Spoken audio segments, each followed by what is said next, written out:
But yes, of course, I think my relationship also with the Moroccan players currently, علاقته باللاعبين المغاربه دلوقتي I have a lot of players where I have still very strong relationships with, who happen to be friends with Alkati and Shibi.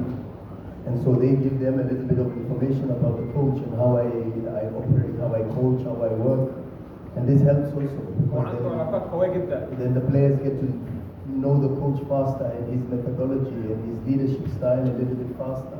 وعنده علاقات قويه جدا مع اللعيبه في المغرب لان هو كان في الوداد لسه مرتبط ببعض صداقات فطبعا اللعيبه دي كلمت الكارتي والشيبي. And so we meet each other a little bit faster together to understand each other. هيفهموا بعض اسرع. But more importantly for me, I think it's important that I acknowledge the Egyptian players also. لازم يكون عندي معرفه باللاعبين المصريين. And their quality. والجوده بتاعتهم. Because we have players who are in the World Cup who are of world class standard. يعني كان في لاعبين عندنا بمعايير عاليه جدا في كاس العالم وقدموا مستوى عالي. You could see Lachine in the World Cup. Lachine. I think there was one match. The one match when Lachine wasn't playing, you could already see the difference in the Egyptian team.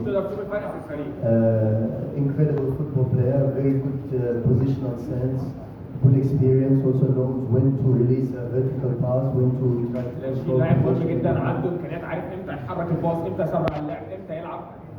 Karim is got a lot of potential still, and it's funny you still say this with a player that was at this type of level. كريم عنده امكانيه كبيره جدا للتطور اكتر واكتر رغم ان هو عنده مقدم مستوى عالي جدا. But in the World Cup, especially the game against Argentina, you saw his level. ضد الارجنتين اظهر مستوى عالي جدا. I've been surprised by Saber's level. انا كنت برضه متفاجئ من مستوى صابر. I think Saber is a very special player, but still yet to fulfill his full potential. صابر لعيب مميز جدا عنده امكانيات عاليه لكن محتاج وقت عشان يوصل لاعلى مستوى عنده. And then you have also Zico who had an incredible World Cup. طبعا عندنا زيكو عنده كاس عالم هايل. He made history by صنع تاريخ. He's the third player now in history of Egyptian football to score more than one goal. So he has 2 goals. تاريخ مصر يسجل اكتر من هدف في كاس العالم. A great player with a lot of capacity to run behind. عنده انطلاقات قويه جدا في ظهر المدافعين. عنده قدره ان هو ينهي الهجمه ويخلص على الكل. We have El Shenawi who's a great captain. عندنا الشناوي كابتن عظيم. Incredible leadership qualities. قائد عنده مميزات قياده عاليه جدا. Maybe in this moment one of the top 3 goalkeepers on the continent. واحد من افضل 3 حراس القاره. So we have a very good squad. عندنا مجموعه هايله.